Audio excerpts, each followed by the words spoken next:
Dear students, आज हम friction पे कुछ और क्वेश्चंस करते हैं। टू बिगिन विथ एक बिल्कुल ही सिंपल सा क्वेश्चन सभी लोग ट्राई करेंगे। एक वॉल के अगेंस्ट एक ब्लॉक को प्रेस करके रखा है।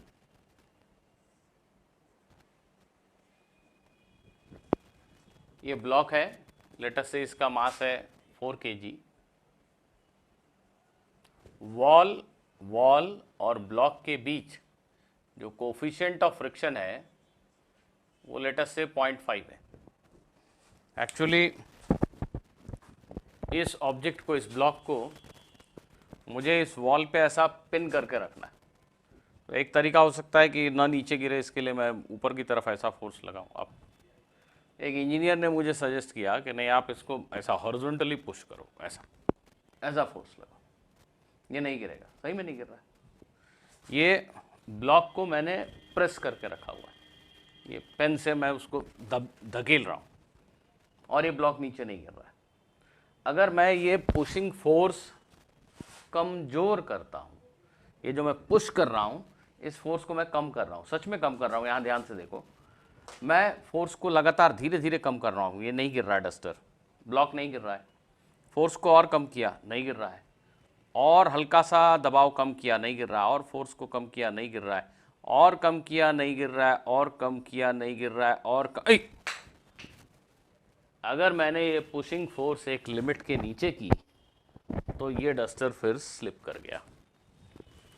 ऐसा आप सभी खुद घर में बैठे हैं, अभी एक्सपेरिमेंट करके देख सकते हैं।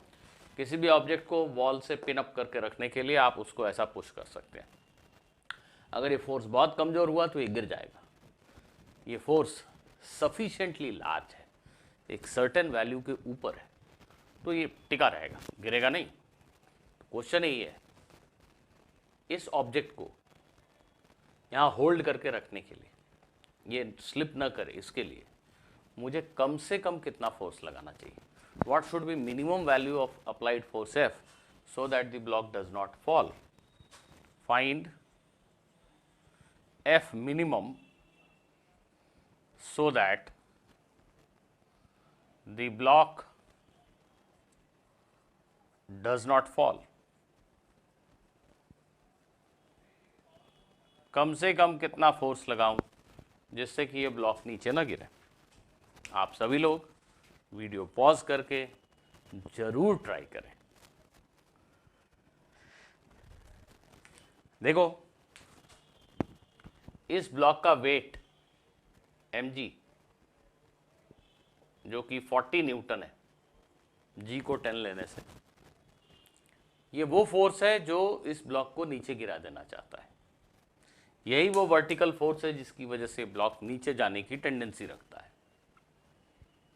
इसको कोई ना कोई बैलेंस करेगा, तभी ये ब्लॉक नीचे स्लिप नहीं करेगा। कौन बैलेंस करेगा? आंसर है ये दीवार और ये ब्लॉक के बीच का फ्रिक्शन फोर्स। वॉल ब्लॉक के ऊपर कांटेक्ट के पैरेलल, ये कांटेक्ट सरफेस है, इसके पैरेलल दीवार इस ब्लॉक के ऊपर एक अपवर्ड फोर्स अप्लाई कर रही है जो फ्रिक्शन है। ये फ्रिक्शन फोर्स ही इस वेट को बैलेंस करेगा, और कोई फोर्स हो ही नहीं सकता। ये ब्लॉक अगर नीचे जाने की टेंडेंसी रखता है तो उसको अपोज करने के लिए, रिलेटिव मोशन को, स्लाइडिंग को अपोज करने के लिए दीवार ब्लॉक पर अपवर्ड फोर्स लगाती है। ये फ्रिक्शन फोर्स है। एक चीज तय है कि यहां पे ब्लॉक हॉरिजॉन्टली मूव नहीं कर सकता। क्यों? क्योंकि सामने दीवार है। कॉमन मैन यही बोलता है ना कि ये धक्का दे रहे हो, ये सामने दीवार है, ये ब्लॉक कहां जाएगा? कहीं नहीं। न्यूटन क्या बोलते हैं?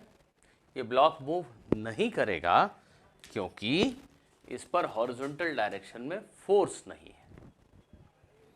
जो अप्लाइड फोर्स है उसके बराबर, उसके ठीक इक्वल एक फोर्स दीवार भी इस ब्लॉक पे लगाती है परपेंडिकुलर टू कांटेक्ट, ये है नॉर्मल रिएक्शन फोर्स। कांटेक्ट के परपेंडिकुलर जितनी जोर से तुम ब्लॉक को दबाओगे उतना ही बड़ा फोर्स दीवार इस ब्लॉक के ऊपर उल्टे डायरेक्शन में लगाएगी। हॉरिजॉन्टल मोशन संभव नहीं है, इसलिए n will always be equal to f. So horizontal equilibrium को कंसिडर करें अगर हम, that means net force on the block in horizontal direction should be zero, block is in equilibrium as far as horizontal direction is concern, तो हम साफ साफ कह सकते हैं कि normal reaction force is equal to applied force. मेरा जो अप्लाइड फोर्स है उतना ही नॉर्मल रिएक्शन फोर्स दीवार भी ब्लॉक के ऊपर अप्लाई करती है। ये तो समझ में आता है। Now what is happening, if you increase this force the normal reaction increases. Normal reaction force is directly equal to this force F. So if you increase this force, normal reaction force increases.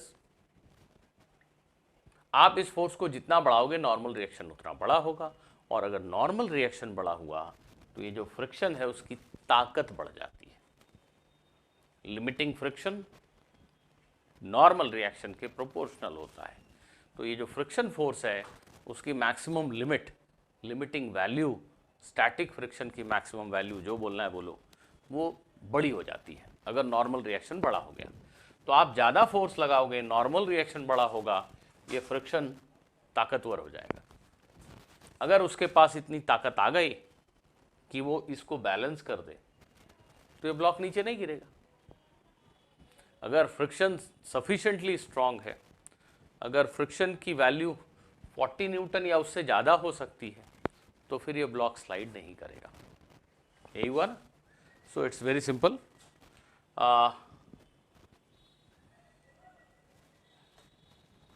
For no vertical motion,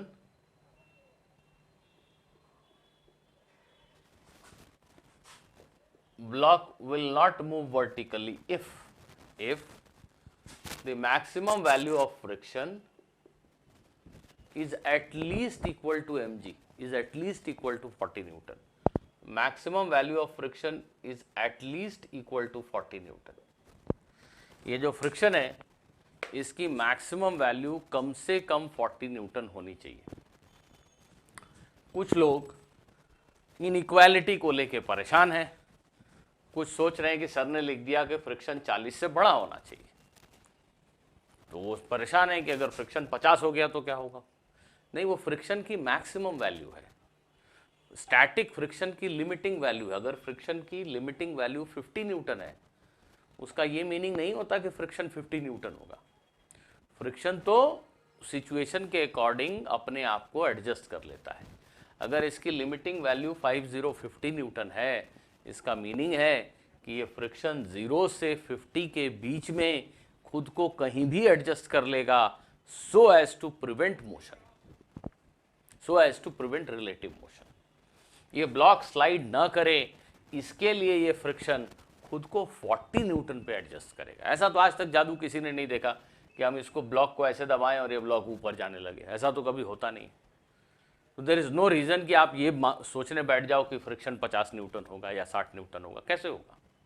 हाँ, friction की limiting value 50 Newton हो सकती है। ये जो formula mu into N है वो हमें 50 न्यूटन 60 न्यूटन की वैल्यू दे सकता है। फ्रिक्शन की बड़ी से बड़ी वैल्यू 60 न्यूटन हो सकती है, म्यू इंटू एन 60 न्यूटन है। इट डज नॉट मीन कि फ्रिक्शन 60 न्यूटन है। जरूरत सिर्फ 40 न्यूटन की है तो वो खुद को 40 पे एडजस्ट करेगा। लेकिन अगर फ्रिक्शन की लिमिटिंग वैल्यू 30 न्यूटन है, म्यू इंटू एन की वैल्यू 30 न्यूटन है, तो फिर फ्रिक्शन पूरी ताकत लगा दे तो भी इस फोर्स को बैलेंस नहीं कर पाएगा और ये ब्लॉक स्लाइड कर जाएगा। अगर mu into N F max, अगर एफ मैक्स सिर्फ 30 न्यूटन है, फ्रिक्शन 30 से ज़्यादा नहीं हो सकता, ऐसा मान लो, तो ये 40 न्यूटन के फोर्स को कैसे बैलेंस करेगा। तब तो ये ब्लॉक डेफिनेटली नीचे स्लाइड कर जाएगा। इसलिए ब्लॉक स्लाइड न करे इसकी कंडीशन ये है कि फ्रिक्शन की जो लिमिटिंग वैल्यू है वो 40 या उससे ज़्यादा होनी चाहिए। इसका मतलब हुआ कि म्यू इंटू एन को 40 या उससे ज़्यादा होना चाहिए। अब हमने पढ़ा अभी अभी कि जो एन है वो हमारे अप्लाइड फोर्स के इक्वल है, which means mu into F कम से कम 40 होना चाहिए। This implies that force should be at least equal to 40 by 0.5. 40 divided by mu. Mu is 0.5 in this question. This implies that applied force should be greater than or equal to 80 Newton. So the minimum force that is needed to keep this block in equilibrium is 80 Newton. अगर ये inequality sign greater than sign अभी भी आपको परेशान कर रही है तो फॉरगेट अबाउट दैट। सिंपल ऐसा सोचो, हम कितना फोर्स लगाएं कि फ्रिक्शन की लिमिटिंग वैल्यू 40 न्यूटन हो जाए। तो mu into N, mu into F अगर 40 न्यूटन के इक्वल है, म्यू इंटू एन अगर 40 न्यूटन के इक्वल है, एन मतलब एफ, तो ये ब्लॉक नहीं गिरेगा, ये तो मानते हो ना। 0.5 म्यू इंटू एफ, एन मतलब एफ अगर 40 के इक्वल है तो ब्लॉक नहीं गिरेगा। दैट मीन्स आपका एफ 80 न्यूटन होना चाहिए। अगर आप 80 न्यूटन फोर्स लगाओगे तो नॉर्मल रिएक्शन 80 होगा। म्यू इंटू एन की वैल्यू 40 न्यूटन होगी, जो इसको ठीक बैलेंस कर देगा और ब्लॉक नीचे नहीं गिरेगा। लेकिन अगर आप 80 से बड़ा 100 न्यूटन का फोर्स लगाओगे तो क्या होगा? तुम अगर 100 न्यूटन फोर्स लगाओगे तो नॉर्मल रिएक्शन 100 न्यूटन होगा। उस केस में म्यू इंटू एन की value mu into 100 0.5 into 100 50 Newton होगा। अगर तुम 100 न्यूटन का फोर्स लगाओगे तो नॉर्मल रिएक्शन 100 न्यूटन होगा। उस केस में फ्रिक्शन की maximum value mu into N 50 newton होगी। अगर फ्रिक्शन 50 न्यूटन तक जा सकता है, अगर फ्रिक्शन 50 न्यूटन तक जा सकता है तो वो 40 तो हो ही सकता है। इट डज नॉट मीन कि फ्रिक्शन 50 होगा, फ्रिक्शन 40 ही होगा। इसको बैलेंस करने के लिए सिर्फ 40 चाहिए। ठीक है, तुम 100 लगाओगे तो खुशी की बात है, फ्रिक्शन 50 तक जा सकता है, पर इसको बैलेंस करने के लिए it will adjust itself to 40 newton. It is a self adjusting force. Mu into N is 50 means friction force can adjust itself anywhere from 0 to 50 so as to prevent relative motion. This is what is being said. So the least force required to hold this block in that position is 80 Newton. I hope all of you have understood this question. Okay. Here is another simple one.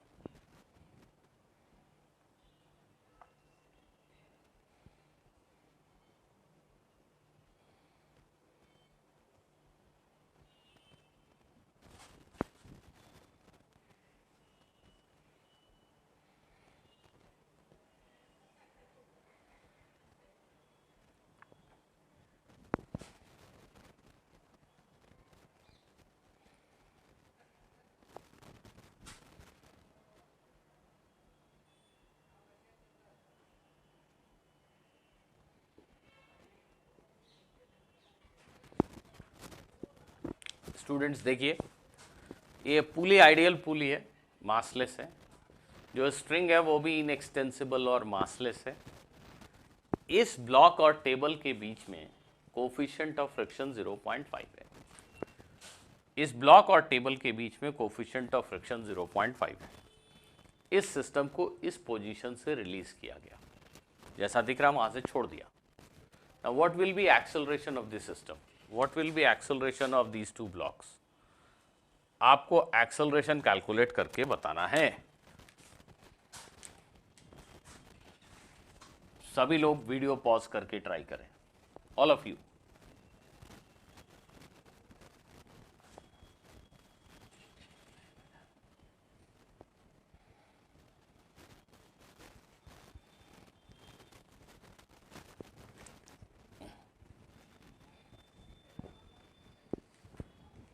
चलो, मान लेते हैं कि system ए acceleration से चल रहा है, मान लेते हैं। हालांकि ऐसे क्वेश्चन में ये भी हो सकता है कि सिस्टम न चले, पर वो कैसे समझना है मैं उस पर आ रहा हूँ स्टेप बाय स्टेप। अभी तो आप मान लीजिए कि ये सिस्टम ए एक्सेलरेशन से चल रहा है, ये ब्लॉक ए एक्सेलरेशन से नीचे जा रहा है और ये ब्लॉक ए एक्सेलरेशन से इधर चल रहा है। हम दोनों ब्लॉक के फ्री बॉडी डायग्राम अलग अलग बना सकते हैं और दोनों के लिए इक्वेशंस लिख सकते हैं। जैसे पहले मैं इस ब्लॉक को कंसिडर करता हूँ, block A, mg 40 Newton and let us से रस्सी में टेंशन है T। तो ब्लॉक ए के मोशन के लिए हम इक्वेशन लिखेंगे 40 Newton minus T is 4a। देखो आप सभी को ये इक्वेशन समझ में आने लगा है क्या? mg वेट है जो इसको नीचे पुल कर रहा है, रस्सी का टेंशन, रस्सी हमेशा किसी भी चीज को अपनी तरफ खींचती है, पुल करती है, पुश नहीं करती। तो रस्सी इस ब्लॉक को ऊपर खींच रही है with a certain unknown force T। इस ब्लॉक के ऊपर नेट डाउनवर्ड फोर्स कितना हुआ? आंसर है 40 माइनस T। इस ब्लॉक के ऊपर नेट डाउनवर्ड फोर्स कितना हुआ? आंसर है 40 minus T, and that must be equal to mass times its acceleration 4 kg into a. So this is what I have written, right? Now come to this block. There is a normal reaction force applied by the table on this block. Then there is a tension force. Tension will be same throughout. If the pulley is massless, the string does not experience any friction. Tension remains same everywhere. Is there any other force? Yes, weight of the block, mg 40 Newton. Any other force that you are able to see? Friction.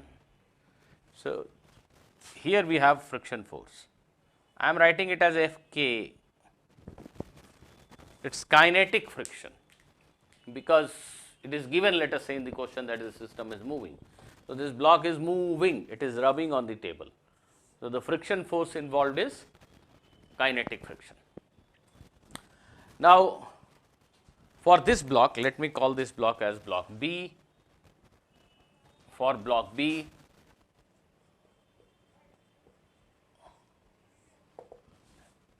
you can again mark this direction as x and this direction as y.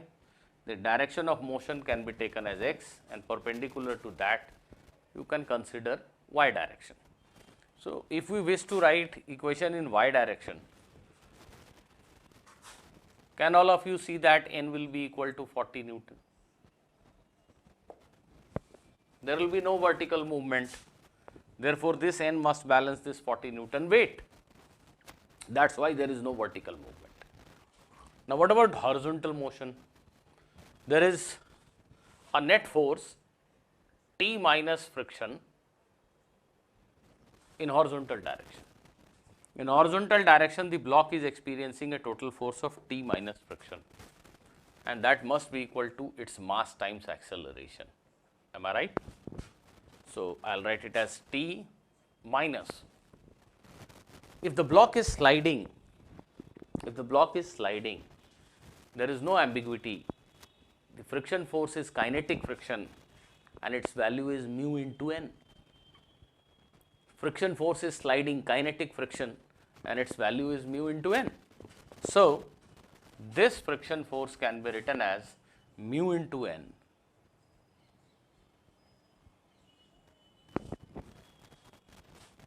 T minus mu n. What is mu? 0.5. Do we know the value of n? Yes, from this equation we know the value of n. Mass is 4 kg, acceleration is a. So this becomes T minus 20 is 4a. This is our next equation.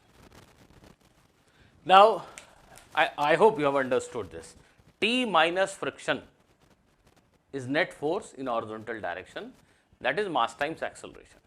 In order to write this friction force, we need to know the normal reaction, and therefore we wrote an equation in vertical direction as well.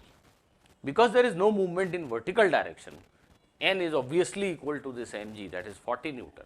So, value of N is known. Friction force, because there is clear cut rubbing, friction is kinetic and its value is mu into N, that is for sure. So, mu 0.5 into N, 40, that is friction. T minus friction is m into A. Now, I have already used this equation. I have already taken N is equal to 40 while writing this equation. So, in fact, equation 1 and 3 are good enough to give you the answer. If you solve these two equations, you will get the value of A, you will get the value of T. So, just by adding these two equations, you can get the value of acceleration 1 plus 3. इस equation के साथ इस equation को add करो, ये minus T है और ये प्लस टी है, कैंसिल हो जाएगा.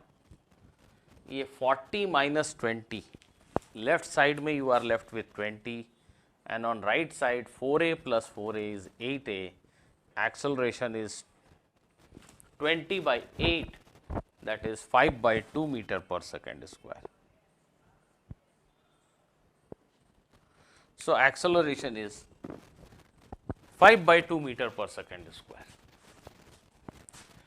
If you substitute this value of acceleration in equation 1 or 3, any of them, if you substitute this value of A here or here, you will get the value of tension.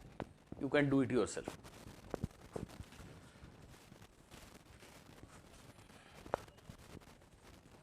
Students, if at all you remember a shortcut method that I told you one day, this question would have been much easier. Easier means you could have given the answer just by some mental working. आपको ये सब लिखने की जरूरत ही नहीं पड़ती. याद करो, हमने ऐसे सिस्टम्स के लिए ऐसा पढ़ा था कि मन में ऐसा सोचो कि ये एक ट्रेन है, ये एक ट्रेन है, इस ट्रेन को रन करने के लिए टोटल फोर्स जो एक्ट कर रहा है वो कितना है. इस पूरे को एक सिस्टम मान लो. इस पूरे को कौन सा ऐसा फोर्स है जिसको चलाना चाहता है. ये वेट 40 न्यूटन, ये कोई खींच रहा है रस्सी के एक एंड को, है कि नहीं. कोई भी ऐसा सिस्टम हो, मतलब एकदम 1 मिनट के लिए मैं एक हाइपोथेटिकल कुछ ऐसा बना देता हूं.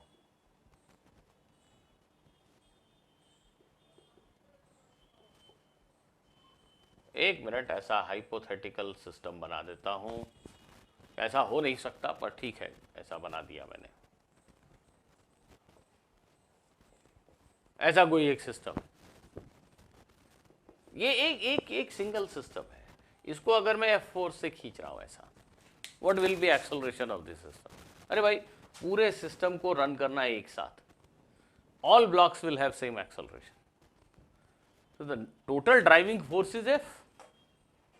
ये एक ट्रेन है जो ऐसे बेंड है, मुड़ी हुई, और ट्रेन के इंजन को कोई खींच रहा है फोर्स से. That F is the driving force. F divided by total mass of the system, mass of these 3 blocks add कर दो. F divided by total mass, that will be acceleration. आप इस ब्लॉक का, इस ब्लॉक का, इस block का अलग अलग फ्री बॉडी डायग्राम बना के भी क्वेश्चन बना सकते हो. बट अगर आप थोड़ा पिक्चराइज कर सको कि ये एक ही सिस्टम है. हाँ, पुली लगाने से सिर्फ डायरेक्शन ऑफ मोशन चेंज हो जाता है. पुली लगाया ही इसलिए गया है कि direction of force, direction of motion को चेंज किया जा सके. ये पुली लगाई ही गई इसलिए है कि ये हॉरिजॉन्टल चलना चाहता है, इसको हॉरिजॉन्टल चलाना है और इसको वर्टिकल, इसलिए पुली दिया बीच में. पर मेंटली अगर थोड़ा सोचें तो ये एक ही सिस्टम है जिसको कोई एक एंड पे पकड़ के 40 न्यूटन फोर्स से खींचने की कोशिश कर रहा है. कौन अपोज कर रहा है इस मोशन को, जरा ध्यान से देखो. ये फ्रिक्शन, दैट्स ऑल. ये टेंशन वेंशन सब इंटरनल है. हम इस पूरे को एक ही ऑब्जेक्ट मान रहे हैं. कोई खींच रहा है 40 से और फ्रिक्शन अपोज कर रहा है. तो जो टोटल फोर्स रन करने की कोशिश कर रहा है वो है 40 माइनस फ्रिक्शन.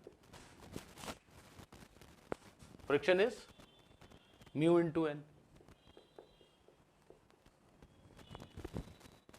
ये म्यू था 0.5 और n है 40। इस पूरे सिस्टम को कोई रन करने की कोशिश कर रहा है by applying a force of 40 Newton and there is another force of 20 Newton that is trying to oppose the motion. So, net force which is trying to run the system is this minus this. This divided by total mass. Because of this total force, the total mass that is running, that is in motion, is 8 kg. So many Newton by 8 kg. This is 5 by 2 meter per second square.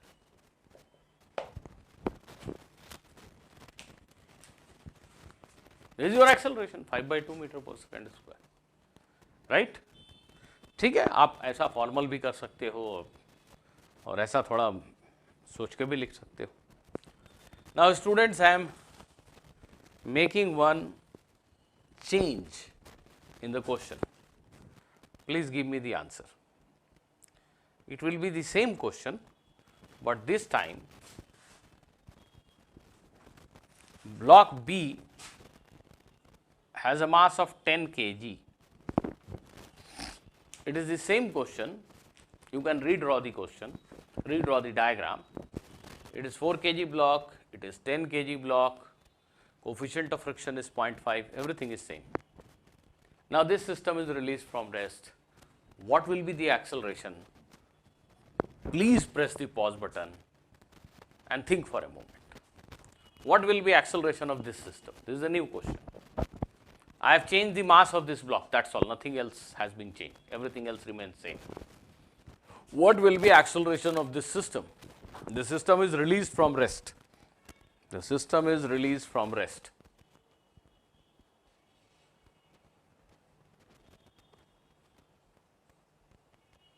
What will be acceleration? I hope many of you have figured it out that there will be no motion. Acceleration will be absolutely zero. Can you see that? Now, in this particular question,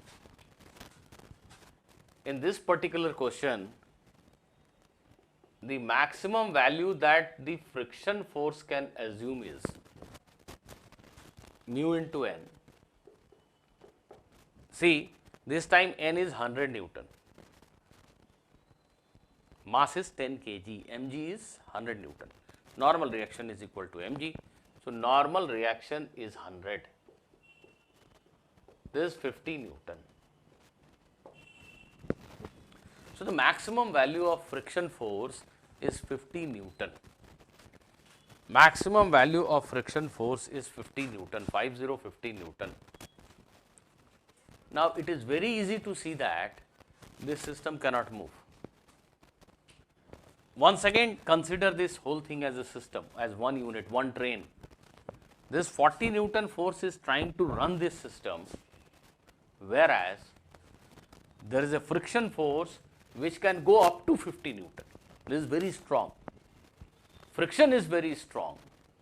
It cannot allow this block to move. अगर ये 40 Newton का force इसको पुल करने की कोशिश कर रहा है, रस्सी इसको खींचती है, तो यहाँ जो फ्रिक्शन है इसके मोशन को अपोज करने के लिए बैठा है, वो 50 न्यूटन तक जा सकता है. मोशन हो ही नहीं सकता. Maximum value of friction is 50 Newton. Therefore, there cannot be any motion. This 50 Newton is greater than this 40 Newton. 40 Newton force which is trying to run this system is less than maximum value of friction. So, there will be no motion. Friction will not be equal to 50. Friction will just adjust itself to 40 Newton. इस train के engine को तुम 40 Newton से आगे खींच रहे हो और पीछे के डब्बे को मैं 40 न्यूटन से पीछे खींच रहा हूँ. कैसे चलेगी ट्रेन? नेट फोर्स जीरो हो गया. So, friction will not be 50 Newton, it can go up to 50, but it will adjust itself to 40 and there will be no motion. So, in this case there will be no motion. Acceleration will be absolutely zero. Friction is large enough to prevent motion. देखो, हो सकता है आप में से कुछ लोग इस मेथड को फॉलो करें.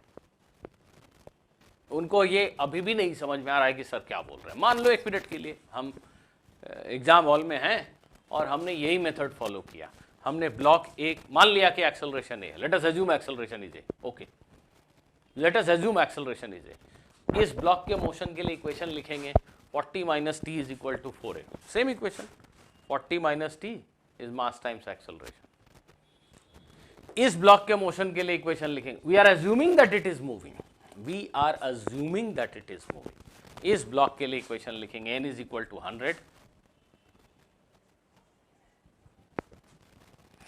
हॉरिजॉन्टल डायरेक्शन में लिखेंगे t minus f is equal to m into a. T minus mu n is equal to m into a. This friction is mu into n. Because we are assuming that the block is moving, we are assuming that there is acceleration. We don't know whether it will move or not. We have just assumed that it is moving. So if it is moving, then friction is kinetic and its value will be mu into n for sure. If it is moving, mu into n. N is 100. So this becomes 50. Same steps we are following. We are not doing anything else. बस इसका मास बदल दिया हमने, 10 kg कर दिया। तो n की value हो गई mg 100 Newton, t minus friction is ma, friction को लिखा म्यू इंटू n 100, 50। अब हम फिर से वैसे ही सॉल्व कर रहे हैं, इक्वेशन 1 और 3 को ऐड कर दिया, ये माइनस टी और ये प्लस टी कैंसिल हो गया, 40 माइनस 50, तो लेफ्ट हैंड साइड में मिला मुझे माइनस 10 और राइट हैंड साइड में मिला, एक और गलती कर दी ना मैंने, मास इज 10, वेरी सॉरी, ये दूसरे ब्लॉक का मास है 10 kg भाई, m इंटू 8 10 है, ठीक है। अब ये दोनों इक्वेशन को ऐड कर दिया, t कैंसिल हो गया, 40 minus 50 is minus 10, 4 plus 10 is 14 है। So the acceleration is minus 10 by 14 meter per second square. हमने मान लिया कि ये ब्लॉक चल रहा है, दोनों ब्लॉक चल रहे हैं, और ऐसा करके हमने सॉल्यूशन कर दिया। Now I find that acceleration is minus 10 by 14. Acceleration is negative means the direction in which I have assumed the system to be moving is wrong. Acceleration is negative means this solution is telling you that this block is accelerated this way and this block is accelerated this way. Acceleration negative है, इसका मतलब ये solution ये कह रहा है, चिल्ला चिल्ला के कह रहा है कि हमने जो acceleration downward माना ये गलत है, ये ब्लॉक तो ऊपर जा रहा है, ये ब्लॉक इधर नहीं इधर जा रहा है। Will you believe this? Is it possible? कि इस सिस्टम को छोड़ने से ये ऊपर जाने लगे और ये इधर चलने लगे? आज तक ऐसा देखा है? तो it simply means that there cannot be any acceleration. इस सिस्टम में अगर एक्सेलरेशन होगा तो ये ऐसे ही चलेगा ना, ये वेट है, ये नीचे ही जाएगा, ऊपर तो जा नहीं सकता। But by assuming that the system is moving, we solve the question and we found that acceleration is negative. Now negative acceleration is meaningless in this case. How can this block move this way and this block can go upward? Negative acceleration is unacceptable here. This implies that the system will not move. हमने मान लिया कि acceleration है, but the whole solution tells you an absurd value of acceleration, which tells you that your assumption that the system will accelerate is wrong. आपने जो assumption किया कि system चलेगा वही गलत है। ये एक्सेलरेशन की ऐसी वैल्यू आ रही है जो कोई एक्सेप्ट नहीं कर सकता। System is not moving. Reason, it is much easier to visualize this whole thing in this fashion, as I told you earlier. This 40 Newton force which is trying to run this system and the friction force acting on this block can go up to 50 Newton. So how will it move? ये पूरे train को कोई 40 Newton से खींच रहा और ये friction 50 Newton तक जा सकता है। सवाल ही नहीं उठता ना चलने का, नहीं चलेगा ये, this is not moving. So system is not moving.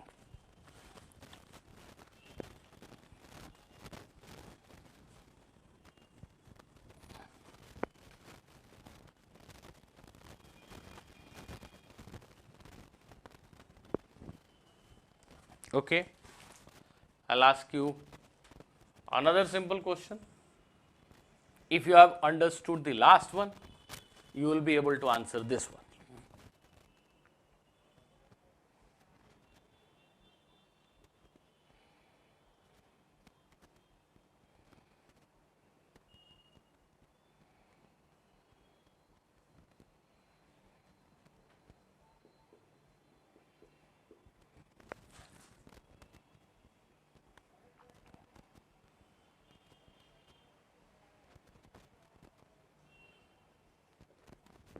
Look at this system.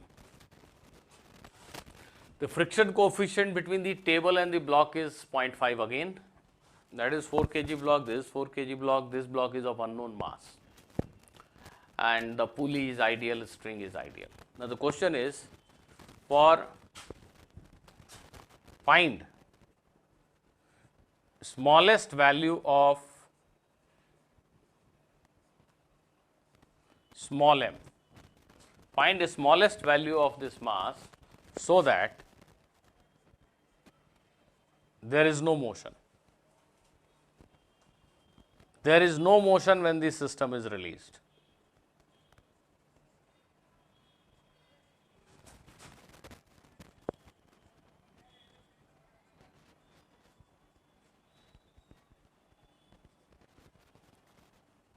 Find the smallest value of mass m so that there is no motion when the system is released. जब system को छोड़ा गया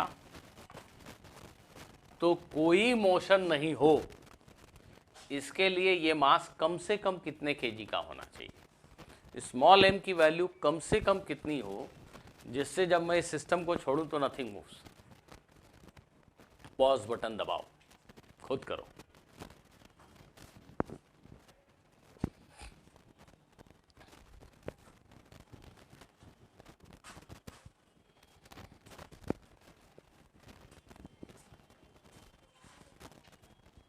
देखो,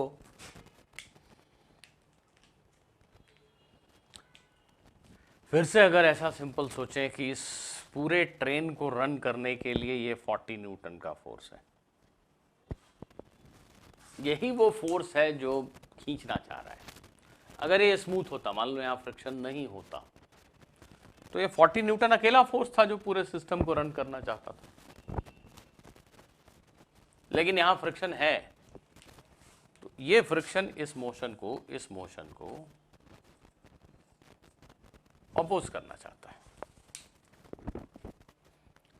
अब आप समझते हो कि ये सिस्टम मूव नहीं करेगा अगर ये फ्रिक्शन फोर्स कम से कम 40 न्यूटन के बराबर हो।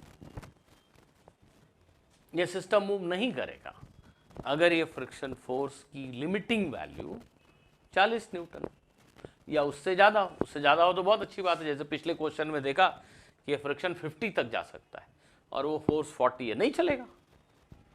Friction will adjust at 40. So if the system is not moving, then it simply means that friction force is 40 Newton. This way 40, this way 40, no movement.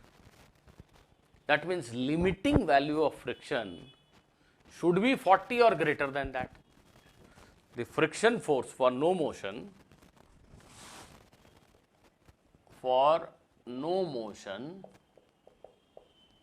friction must be 40 Newton. This means the maximum possible value of friction should be 40 or greater than that.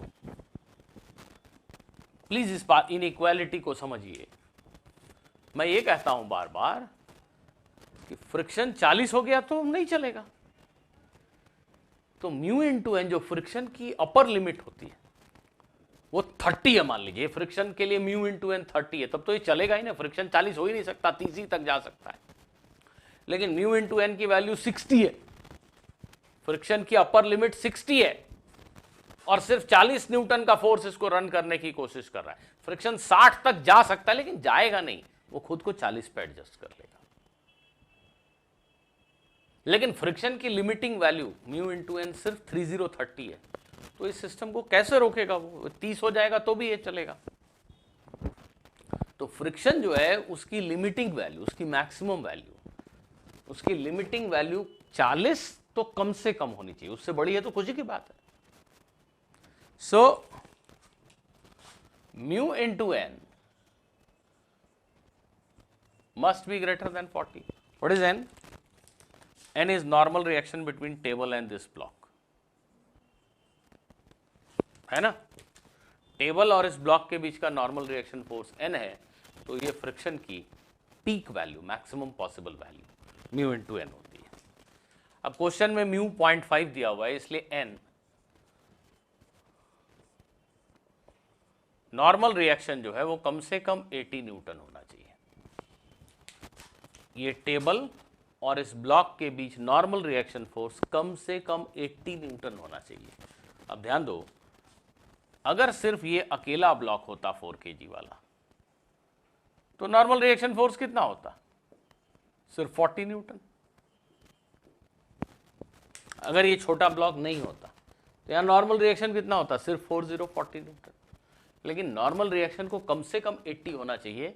जब normal reaction 80 होगा तो mu into N, mu 0.5 है, 0.5 into 80, ये friction कम से कम friction 40 तक जा सकता है। Mu into N 40। अगर नॉर्मल रिएक्शन 80 से बड़ा हुआ तो बहुत खुशी की बात है। तो यहाँ नॉर्मल रिएक्शन को मजबूत करने के लिए, बड़ा करने के लिए इसके ऊपर एडिशनल वेट रखा गया है, भार रखा गया है। आप सभी समझते हैं कि अगर हमने इस 4 kg ब्लॉक के ऊपर m kg का एक और एडिशनल वेट रख दिया, ऐसा, तो इतना तो मुझे लगता है सभी समझने लगे हैं कि ये जो नॉर्मल रिएक्शन फोर्स होगा यहाँ पे, ये 4 + m इंटू जी के बराबर होगा। ये दोनों का वेट, कॉम्बाइंड वेट 4 और ये अननोन मास m, 4 + mg, 4g + mg, दोनों का कॉम्बाइंड वेट, उतना नॉर्मल रिएक्शन होगा। तो ये मास ऐड करने से आपने नॉर्मल रिएक्शन बढ़ा दिया। अगर आप ये छोटा मास नहीं रखोगे तो नॉर्मल रिएक्शन सिर्फ 40 होगा। म्यू इंटू एन 40 इंटू 0.5 सिर्फ 20 होगा। फ्रिक्शन अगर 20 ही हो सकता है तो ये 40 न्यूटन का फोर्स तो इसको रन करेगा, दौड़ाएगा। इसलिए हमने इस पर वजन रख दिया। वजन रखने से यहाँ जो कॉन्टैक्ट है वो मजबूत हो गया, नॉर्मल रिएक्शन फोर्स बढ़ गया। नॉर्मल रिएक्शन फोर्स अब 4 + mg के इक्वल हो गया, जिससे इस फ्रिक्शन की ताकत बढ़ गई। तो नॉर्मल रिएक्शन फोर्स कम से कम 80 होना चाहिए। दैट मीन्स 4 + mg कम से कम 80 होना चाहिए, है ना? नॉर्मल रिएक्शन 4 + mg, बस g को 10 मान लो, तो ये हो गया 4 + m 8 होना चाहिए, m 4 kg होना चाहिए। तो ये जो छोटा अननोन मास है वो 4 kg या उससे बड़ा होना चाहिए। Minimum value 4 kg। ऐसे सोच लो। चलो ये इनइक्वालिटी साइन को फिर से हटा दो, ऐसे ही सिंपल सोचते हैं, सिंपल सोचते हैं। भाई ये 40 न्यूटन को रोकने के लिए फ्रिक्शन को 40 होना पड़ेगा, तो ये नॉर्मल रिएक्शन 80 होना चाहिए कम से कम। 80 इंटू म्यू, 80 इंटू 0.5, 40 न्यूटन हो जाएगा। अगर ये फ्रिक्शन 40 हो गया इस 40 के बराबर, तो ये नहीं चलेगा। तो ये नॉर्मल रिएक्शन कम से कम 80 होना चाहिए, 80।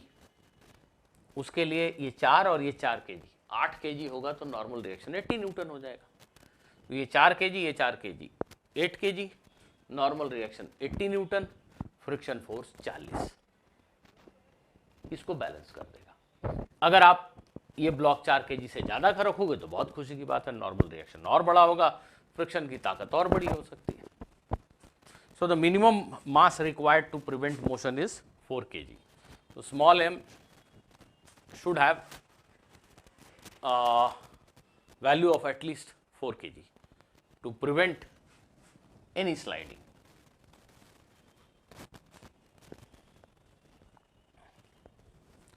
I hope you have understood this. Now let us move on to our next question. Students, we are still very much discussing Newton's laws of motion. It is only that we are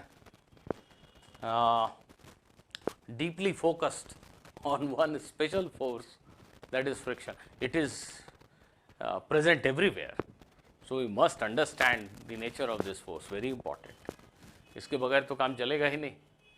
तो friction is very important to understand.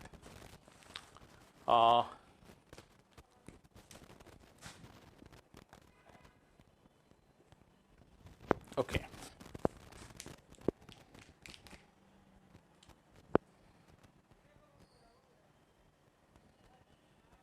I give you another question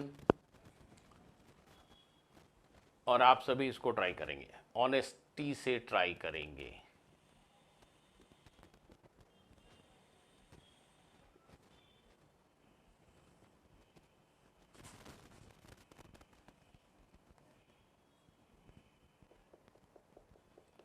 एक incline plane,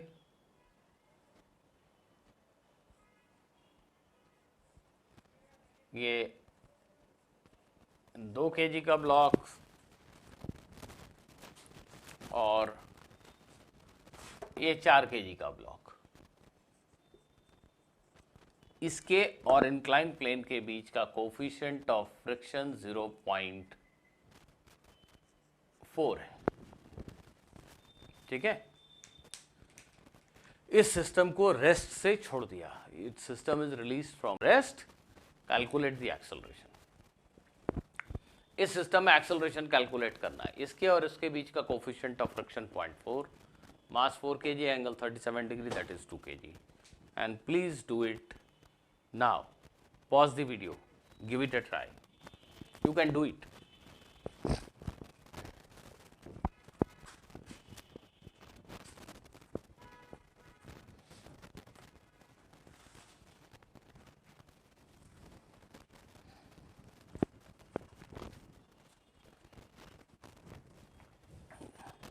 देखो, ये फिर से fundamentally वही question है जो हम तभी से कर रहे हैं. बेसिकली इसमें कुछ भी नया नहीं.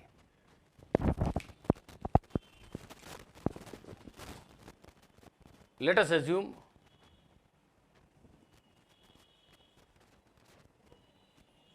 कि एक्सेलरेशन ऐसा है. ऐसा सोच के आप इन दोनों का फ्री बॉडी डायग्राम अलग अलग बना के इक्वेशन लिखो, टेंशन को एलिमिनेट करो, एक्सेलरेशन मिल जाएगा. ऐसा कर सकते हो. और वो जो शॉर्टकट मेथड है अगर समझाया तो उसको भी अप्लाई कर सकते हो. देखो, mg 20 न्यूटन और रस्सी का टेंशन. पहले तो मैं इक्वेशन लिख देता हूं, क्योंकि अगर स्कूल एग्जाम में मान लीजिए क्वेश्चन आ गया तो you need to write it properly, showing all the equations, then only you will be awarded marks.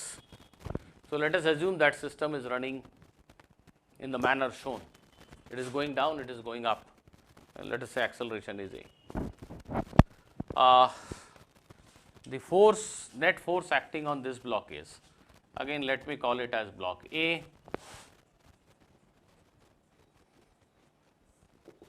Is 20 minus T. Net downward force 20 minus T, that is equal to mass times acceleration. That is our first equation. Now look at this block. The forces are tension, weight, that is 4g 40 Newton, normal reaction, and of course if the block is climbing up, then there is a friction in this direction. So tension, normal, mg, friction. Because this block is moving in this direction, let us mark it as x, and perpendicular to this direction can be regarded as y direction. Y is along the normal to the incline. So what we need to do is, we have to resolve all the forces in these two perpendicular directions, that is along x and y. This tension is already along x, it doesn't bother you. Normal reaction is always that is already along y, it's okay. Friction is in negative x direction, no problem. These forces are in directions of our likings, हमें पसंद है x और y direction. सिर्फ ये force है जो ना तो x में है ना y में है, इसको ब्रेक करना पड़ेगा, इसको रिजॉल्व करना पड़ेगा दो टुकड़ों में. और सभी को शायद अब याद हो चुका है कि ये component perpendicular to incline 40 cos theta. Cos 37 degree is 4 by 5.8. So this is 32 Newton. And then there is a component of mg in this direction, 40 sin theta, 40 sin 37 degree. Sin 37 is 0.6, 3 by 5, 24 Newton. ये force अब नहीं है, ये नहीं है, इसको replace कर दिया हमने ये दो रेट फोर्सेस, 24 न्यूटन और 32 newton. So now forces acting on this block are tension, normal, 32 Newton, 24 Newton and friction. So what will be equation in this direction? Let me call this block as block B. For block B, if you frame an equation in y direction, it is very simple, n must be equal to 32 Newton. There is no motion in y direction. So n is obviously equal to 32 Newton. N is obviously equal to 32 Newton, no doubt about it. And in x direction, net upward force is T minus 24 plus F, T minus 24 minus F. Let me call it like this. Net force in positive x direction is T minus friction minus 24. This must be equal to mass of the block, that is 4 kg into its acceleration A. Okay. Now, we have assumed that the system is moving. So the friction is kinetic friction. So just for a reminder, I write Fk. So this becomes T minus 24 minus Fk. Fk is mu into n. So mu into n is 4a. T minus 24 minus mu is 0.5, 0.4, and n is, from the second equation, n is 32. This is 4a. कैसे लिख रहा हूं मैं? इस direction में net force है T minus 24 minus F, that is m into a, 4 into a. Mass is 4 kg for this block. Now in place of friction, I will write mu into n. Mu is 0.4 and normal reaction is 32. So in place of normal reaction, I wrote 32.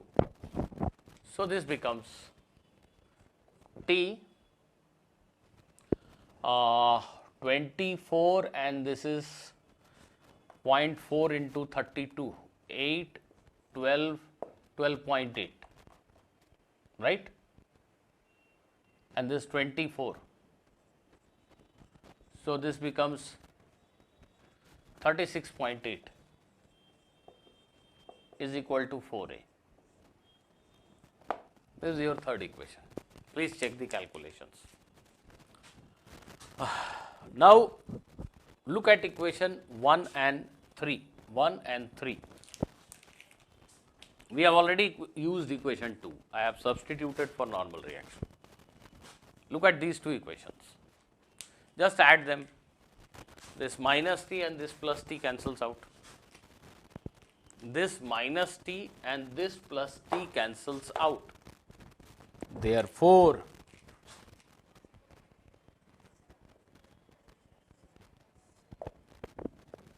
This is 20 minus 36.8. This is equal to 2a plus 4a, 6a. So again a is minus 16.8 by 6. Minus 16.8 by 6. Now what will you do? It is negative. Acceleration is negative. क्या आप ऐसा बोलोगे कि this will go this way, this will go up? ऐसा हो सकता है किसी क्वेश्चन में, पर क्या यहाँ होगा? क्या ये आंसर एक्सेप्टेबल है? हमने एक्सेलरेशन की डायरेक्शन ये ली और आंसर निगेटिव आया, तो कई बार क्वेश्चन में हो सकता है कि एक्सेलरेशन उल्टे डायरेक्शन में हो, पॉसिबल है। तो हमें जरा चेक करना चाहिए कि क्या ऐसा होगा, इज इट पॉसिबल। देखो कैसे चेक करेंगे। 1 मिनट के लिए मान लो फ्रिक्शन नहीं है, मान लो ये इंक्लाइन स्मूथ है, फॉरगेट अबाउट फ्रिक्शन। अब जरा देखो तो इस ट्रेन को देखो तो फिर से, ये है 20 न्यूटन का फोर्स जो इसको रन करने की कोशिश कर रहा है ना।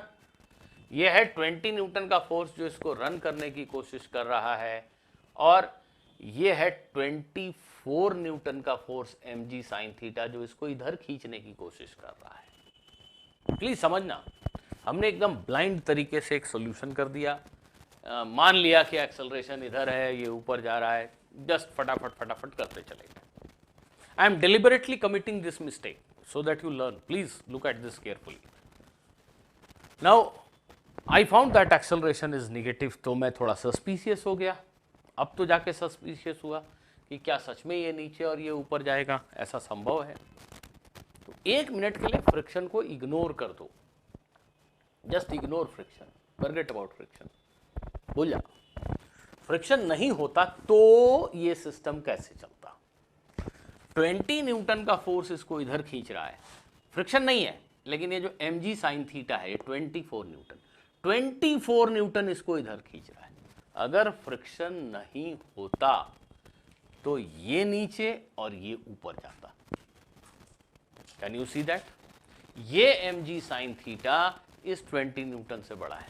ये एक ट्रेन है, इसको इधर कोई 20 न्यूटन से खींच रहा है और इधर कोई 24 न्यूटन से खींच रहा है। तो अगर फ्रिक्शन नहीं होता तो ये ऐसे चलता ना। तो हमारा एक्सेलरेशन का डायरेक्शन तो डेफिनेटली गलत है, हो ही नहीं सकता। एक्सेलरेशन तो इधर हो ही नहीं सकता। अगर होगा भी तो एक्सेलरेशन किधर होगा? इधर। अच्छा, ये सोचकर कुछ लोग इसी को आंसर मान लेंगे और बोलेंगे हाँ हाँ एक्सेलरेशन इस डायरेक्शन में है और इतना है। फिर से गलती। अगर एक्सेलरेशन इधर है तो ये जो तुमने फ्रिक्शन का डायरेक्शन लिया है ये भी तो गलत है। अगर ये एक्सेलरेशन इधर है तो फ्रिक्शन किधर होगा? ऊपर की तरफ। अगर ये बॉडी नीचे जा रही है तो फ्रिक्शन किधर होगा? ऊपर होगा कि नहीं होगा? तो रैंडमली आंख बंद करके हमने एक क्वेश्चन देखा और किधर भी एक्सेलरेशन मान के सॉल्व कर दिया और कुछ भी आ गया उसको आंसर एक्सेप्ट कर लिया। तो फ्रिक्शन के केस में तो पर्टिकुलरली ब्लंडर हो सकता है। कैसे सोचना चाहिए अप्रोप्रिएटली? हमें ऐसे देखना चाहिए कि if there is no friction, पहले फ्रिक्शन को दिमाग से हटा दो। हमेशा क्वेश्चन फ्रिक्शन वाले क्वेश्चन में पहले दिमाग से फ्रिक्शन हटा दो। सोचो फ्रिक्शन नहीं है। अब अगर फ्रिक्शन नहीं है तो मोशन किधर होगा? कैसे मोशन की संभावना लगती है आपको? अगर हम थोड़े केयरफुल रहे होते तो हमने समझा होता कि mg sin theta 24 Newton force है और ये 20 न्यूटन फोर्स है, तो अगर फ्रिक्शन नहीं है तो ये सिस्टम ऐसे चलेगा। ऐसा समझा होता। सो what we do now, I am writing here note a careful observation tells us that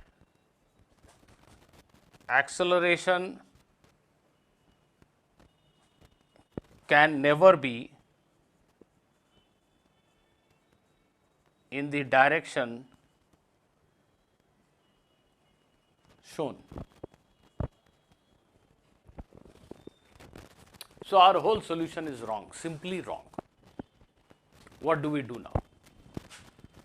अब इसमें डेफिनेट जो आप जैसे जैसे सोचेंगे मैं वैसे ही सोच रहा हूं. अब आप सोचेंगे कि चलो फ्रिक्शन एक्सेलरेशन का डायरेक्शन उल्टा लेके अब सॉल्यूशन करते हैं. सोचेंगे, चलिए देखते हैं क्या मजा आता है. Let us take acceleration in opposite direction. चलिए अभी बहुत मजा आएगा. देखिए ये 37 डिग्री और अगर मैं भूला नहीं तो ये 4 kg, ये पुली और ये 2 kg. ठीक है. अब हमारे को होश आया कि नहीं भाई ये नीचे नहीं जाने वाला, ये तो ऐसे चलेगा. हमने ऐसा मान लिया फटाफट और इक्वेशन फिर से लिखे. देखिएगा अब थोड़ा मैं फास्ट लिख दूं. इस ब्लॉक के लिए, ब्लॉक ए के लिए, अब ये ब्लॉक ए ऊपर जा रहा है. हाँ, तो T is greater than 20 newton. T minus 20 is net upward force. This is 2A. This is first equation. Block B के लिए, ब्लॉक बी, ये नॉर्मल रिएक्शन, ये टेंशन, ये mg 40 न्यूटन, और अगर ये नीचे जा रहा है तो ये फ्रिक्शन. फ्रिक्शन तो मोशन के अगेंस्ट ही होगा. 40 के कंपोनेंट्स अभी अभी याद हैं आपको. 40 cos 37 डिग्री 32 न्यूटन और 40 sin 37 डिग्री 24 न्यूटन. ऐसा आया था ना. इसका मतलब इस फोर्स को हम भूल रहे हैं, इसकी जगह पे ये दो लाल फोर्स है.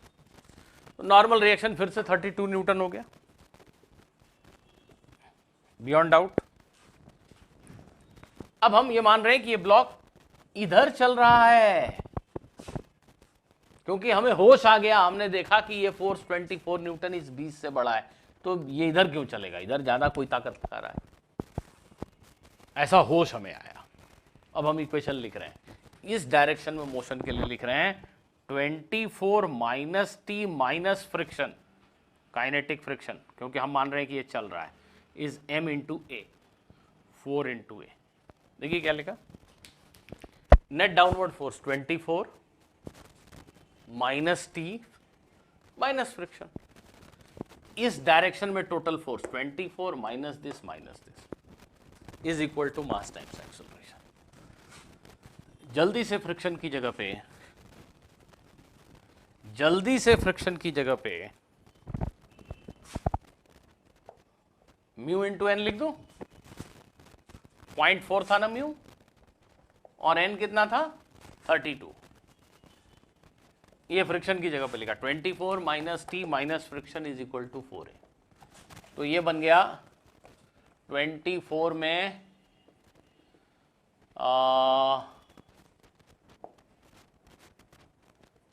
12.8 कम. ये सब्ट्रैक्ट करेंगे तो ये 11.2 हो गया. ठीक है.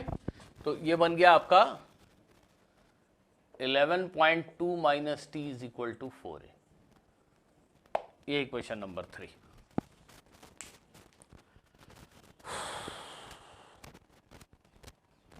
ठीक. अब फिर से इक्वेशन 1 और 3 को ऐड कर दो टी को कैंसिल करने के लिए. ये plus T minus T cancel हो गया. 11.2 minus 20 is 4A plus 2A, 6A. A is minus 7.8 by 6. ओ अब तो मेरे सिर में दर्द होने लगा है. इधर एक्सेलरेशन लिया तो आंसर निगेटिव आ गया. एक्सेलरेशन का डायरेक्शन उल्टा किया तो भी आंसर निगेटिव आ गया। ठीक से देख, अगर हमने एक्सेलरेशन इधर माना कि ये नीचे और ये ऊपर जा रहा है, सॉल्व किया बड़े मेहनत से, निगेटिव एक्सेलरेशन लगा, गड़बड़ है। एक्सेलरेशन उल्टा किया, फिर सॉल्व किया, फिर निगेटिव आ गया। अब ये तो भाई नहीं हो सकता। ये 24 न्यूटन का फोर्स इधर, 20 इधर, अगर फ्रिक्शन नहीं होता तो ये नीचे जा रहा होता, ये तो तय बात है। और फ्रिक्शन है तो एक्सेलरेशन निगेटिव हो गया। इसका सिंपल मीनिंग यही हुआ कि ना तो पहला सॉल्यूशन करेक्ट, ना दूसरा करेक्ट, एक्सेलरेशन है ही नहीं, जीरो है। ये नेगेटिव इसलिए आ रहा है कि हम फ्रिक्शन को उसकी पीक वैल्यू पे अज्यूम कर रहे हैं, हम काइनेटिक फ्रिक्शन मान ले रहे हैं, म्यू इनटू एन मान ले रहे हैं, है ही नहीं फ्रिक्शन उतना। फ्रिक्शन ने खुद को ऐसा एडजस्ट कर लिया है कि ये सिस्टम चलेगा ही नहीं।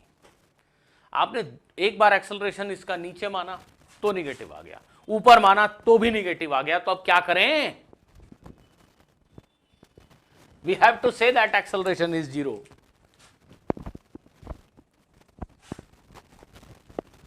Negative acceleration is not acceptable here.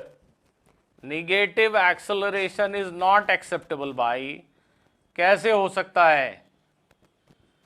ये 24 है, 20 से बड़ा। पहली बार तो चलो हमने एक्सेप्ट कर लिया था कि हमने गलती की थी, ये 20 था और ये 24, फिर भी मान लिया कि ये ऊपर जा रहा है तो गलती थी, मान लिया, गलती की मान लिया। लेकिन इस बार केयरफुल था मैं, ये 24, ये 20, मतलब ज्यादा फोर्स इधर है, चलेगा तो इधर ही। फिर से कैलकुलेट किया, फिर से नेगेटिव। ये तो नहीं हो सकता, ये सॉल्यूशन गलत नहीं हो सकता ऐसा लग रहा है, लेकिन नेगेटिव आ रहा है, दोनों तरफ से नेगेटिव। इसका मतलब ये हुआ, we will conclude that acceleration is zero. अब देखो मैं तुम्हें समझाता हूं असल बात। एक्चुअली में इस तरह के क्वेश्चन को हम इस तरीके से नहीं करेंगे, किया तो ठीक है पर जरूरत नहीं है, नहीं करेंगे। हम ऐसे सोचेंगे, एकदम मोटा मोटी सोचेंगे ना, सब कुछ सही होगा। देखो तुरंत आंसर देंगे। फ्रिक्शन रहेगा तो हमेशा डाउट में तो रहेंगे ही, पता नहीं चलेगा कि नहीं चलेगा, फ्रिक्शन की ताकत कितनी है, वो चलने देगा कि नहीं देगा, ये सब सोचते रहना पड़ता है। देखो फिर से वैसे सोचेंगे नेट फोर्स के टर्म्स में। एक मिनट फ्रिक्शन को हटा दो दिमाग से, नहीं है फ्रिक्शन। इस सिस्टम को, इस ट्रेन को रन करने के लिए टोटल फोर्स कितना है? 4 न्यूटन। 20 न्यूटन खींच रहा है, 24 न्यूटन खींच रहा है और 20 न्यूटन अपोज कर रहा है। इस पूरे ट्रेन को एक ऑब्जेक्ट मानो, मन में सोचो, ये 2 ब्लॉक का एक ट्रेन है, इसको मैं 24 न्यूटन से खींच रहा हूं और तुम इसको रोक रहे हो 20 न्यूटन से। तो नेट फोर्स जो सिस्टम को रन करने की कोशिश कर रहा है वो सिर्फ 4 न्यूटन है ना। और अगर ये ब्लॉक इधर चलेगा तो फ्रिक्शन डेफिनेटली इसी डायरेक्शन में होगा, अपवर्ड होगा। अगर ये फ्रिक्शन 4 न्यूटन हो सकता है या उससे बड़ा हो सकता है, तो फिर ये मोशन होगा कैसे? फ्रिक्शन नहीं है, सरफेस अगर स्मूथ है, तो net force that is trying to run this train is 4 newton. अब अगर ये फ्रिक्शन 4 न्यूटन से बड़ा हो सकता है या 4 न्यूटन हो सकता है, तो फिर ये ट्रेन को चलने कैसे देगा? नहीं देगा चलने। ऐसे सोचो, अगर पूरे ट्रेन को देखने में दिक्कत होती है तो अब ऐसे सोचो, ये टेंशन 20 न्यूटन होने से ये नहीं चलेगा ना। एक मिनट मान लो ये नहीं चल रहा है, टेंशन 20, यहां भी टेंशन 20। इस ब्लॉक को चलाने के लिए 24 न्यूटन का फोर्स इधर और टेंशन 20, तो इस ब्लॉक पे नेट 4 न्यूटन का फोर्स हुआ ना। लेकिन अगर ये फ्रिक्शन 4 न्यूटन हो सकता है तो कैसे चलने देगा ब्लॉक को? ये 24 न्यूटन टेंशन 20 से बड़ा है, फैक्ट। अगर फ्रिक्शन नहीं होता तो ये 24, ये 20 है तो चलेगा चलेगा, लेकिन अगर फ्रिक्शन है कैसे चलने देगा? इसलिए हम सिंपली ये देखेंगे कि फ्रिक्शन की मैक्सिमम वैल्यू क्या हो सकती है। सबसे पहले फ्रिक्शन की मैक्सिमम वैल्यू को जरूर लिख लेना चाहिए। म्यू इंटू एन, अभी अभी हमने कई बार कैलकुलेट किया, mu into N 0.4 into 32, it is 12.8 newton. Friction 12.8 newton तक जा सकता है। इस पूरे ट्रेन को रन करने के लिए जो टोटल फोर्स है वो 4 न्यूटन है। फ्रिक्शन अगर नहीं होता तो ये 20 से बड़ा था और ये सिस्टम चलता, लेकिन फ्रिक्शन 12.8 तक जा सकता है भाई, वो बहुत आसानी से 4 न्यूटन पे एडजस्ट हो जाएगा and there will be no motion. The fact is कि friction will adjust at 4 newton, friction will adjust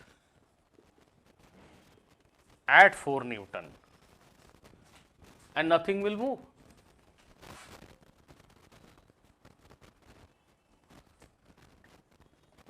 देखो ऐसे समझो, फ्रिक्शन चाहेगा कि मोशन ना हो, रबिंग ना हो, रिलेटिव मोशन ना हो। फ्रिक्शन अगर 4 न्यूटन हो गया तो नथिंग इज मूविंग। तुम ही देखो ना, अगर ये नहीं चल रहा है तो टेंशन 20, टेंशन 20, फ्रिक्शन 4, तो ये 20 और 4 24, इस 24 को बैलेंस कर दिया, वो भी नहीं चल रहा है, nothing is moving. Friction motion को प्रिवेंट करने के लिए, रिलेटिव मोशन को प्रिवेंट करने के लिए 0 से मैक्सिमम वैल्यू के बीच में कहीं भी एडजस्ट हो सकता है। म्यू इंटू एन 12.8 है, इसका मतलब फ्रिक्शन 12.8 है, ऐसा नहीं है। हम यही मिस्टेक तभी से कर रहे थे। हमने ये जो सोल्यूशन किया इसमें फ्रिक्शन को कितना लिख दिया, म्यू इंटू एन, बिना सोचे समझे। हमने फ्रिक्शन की वैल्यू मान ली है 12.8, जबकि है ही नहीं, वो तो सिर्फ 4 न्यूटन एडजस्ट करके बैठा अपने आप को। उसका पहला टारगेट है नथिंग शुड मूव, कुछ नहीं मूव होगा अगर वो फ्रिक्शन सिर्फ 4 न्यूटन हो जाए। और हमने ये जो पूरा सोल्यूशन किया इसमें फ्रिक्शन को 12.8 मान लिया, इसीलिए हमारा आंसर किसी काम का नहीं था। तो स्टूडेंट्स, ऐसे क्वेश्चंस में हमेशा डाउटफुल रहिए कि क्या सच में मूवमेंट होगा। फ्रिक्शन की सबसे बड़ी ताकत को लिखिए, उसके मैक्सिमम वैल्यू को लिखिए और सोचिए कि क्या ये फ्रिक्शन सिस्टम को चलने देगा। अगर आप ऐसे सोच ले गए तो क्वेश्चन शायद चुटकियों में बन जाएगा, और नहीं सोच पाए तो अभी जो आपने किया था, एक बार एक्सेलरेशन इधर लिया निगेटिव, ऊपर लिया तो भी निगेटिव, अब क्या करें, हाउ इज दैट पॉसिबल। दोनों ही डायरेक्शन गलत है, तो सही डायरेक्शन क्या है, एक्सेलरेशन का। एक्सेलरेशन है ही नहीं, जीरो है। वहां पे भी आप कंक्लूड कर लीजिए कि जीरो है, क्योंकि हम इधर मानते हैं तो गड़बड़ आता है, उधर मानते हैं तो गड़बड़ आता है। इसका मतलब है कि भाई निगेटिव पॉजिटिव कुछ नहीं, वो तो जीरो है। इधर भी नहीं उधर भी नहीं, तो फिर एक्सेलरेशन जीरो ही है ना। बट वो लेंदी हो गया। अगर हम थोड़ा थॉटफुल रहें, शुरू से ही फ्रिक्शन के पीक वैल्यू पे नज़र रखें और सिस्टम को ठीक से देखें कि चलेगा कि नहीं चलेगा, तो हम आंसर तक क्विकली पहुंच सकते हैं। तो शायद थोड़ा मुश्किल क्वेश्चन था, बट ओके, आई थिंक अगर आपने इसको ठीक से फॉलो किया तो you must have learned a lot in this question.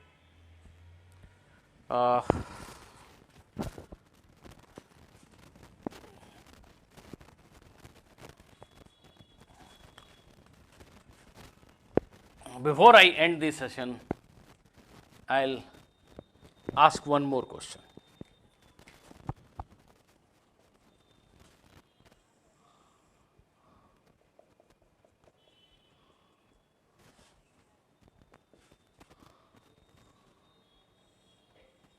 This is a 4 kg block and coefficient of friction between this block and ground surface is mu1, that is 0.5. There is a string, light string, connecting it to a 2 kg block, and coefficient of friction between this block and ground is 0.6.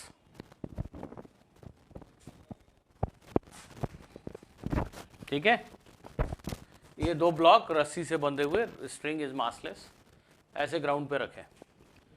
इस block को पुल करने के लिए मैं 10 newton का force लगाता हूं, horizontal force. 10 newton का हॉरिजॉन्टल फोर्स से इसको खींच रहा हूं। ठीक, tell me the value of friction force acting on this block and this block. इसका मतलब ये हुआ इस ब्लॉक पे लगने वाले फ्रिक्शन फोर्स को मैं नाम दे रहा हूं F2 और इस ब्लॉक पे लगने वाले फ्रिक्शन फोर्स को मैं नाम दे रहा हूं F1। मुझे F1 और F2 की वैल्यू बताइए अगर हम 10 न्यूटन का फोर्स लगाकर इस सिस्टम को रन करने की कोशिश कर रहे हैं। Tell me the value of friction force F1 and F2। So you have understood the question, pause the video.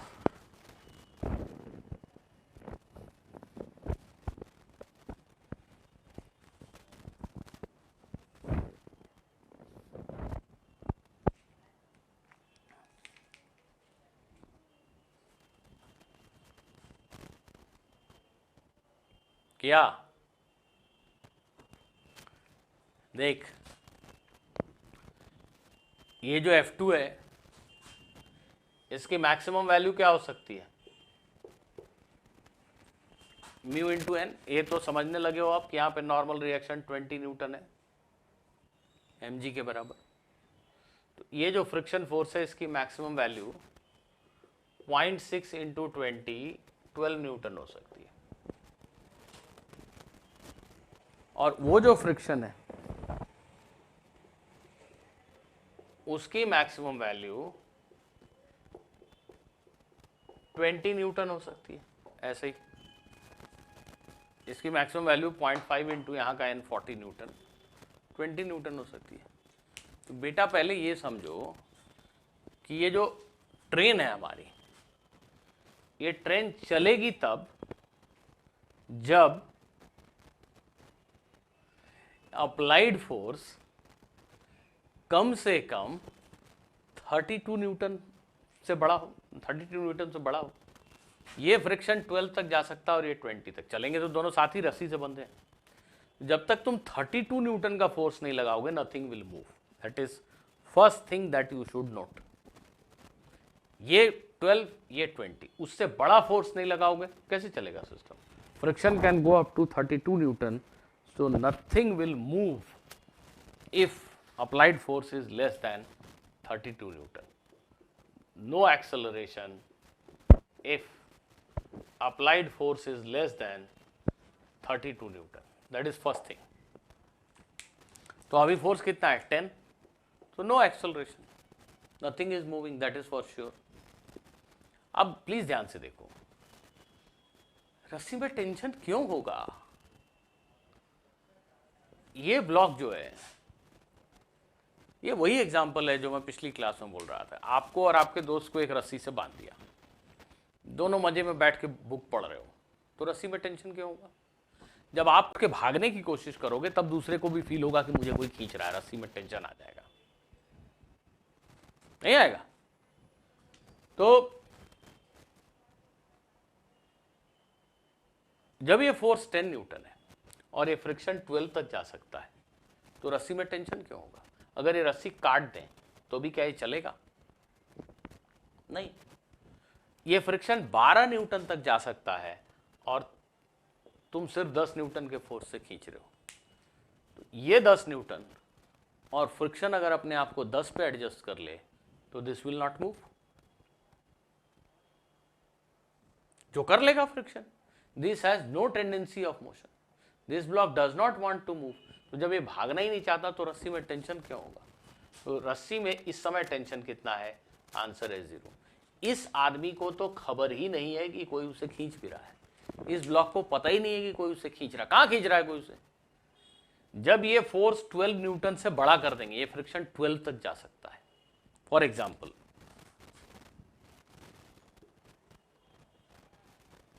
अगर हम ये फोर्स मान लो 20 न्यूटन लगा दें तो ये फ्रिक्शन अपने पीक वैल्यू पे चला गया 12 न्यूटन।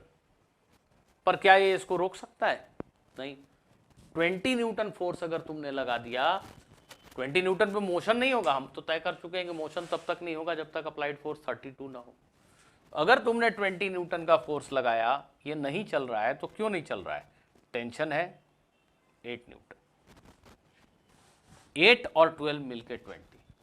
इस ब्लॉक को भी रस्सी का टेंशन 8 न्यूटन का फोर्स खींच रहा है ना। अब इसको रस्सी खींच रही है, इसको खबर है कि कोई मुझे खींच रहा है। तब ये जो फ्रिक्शन है ये खुद को 8 न्यूटन पे एडजस्ट कर लेगा। तुम 20 न्यूटन से खींचोगे, फ्रिक्शन मैक्सिमम 12, रस्सी का टेंशन 8, 8 और 12 मिलके 20, नो मोशन।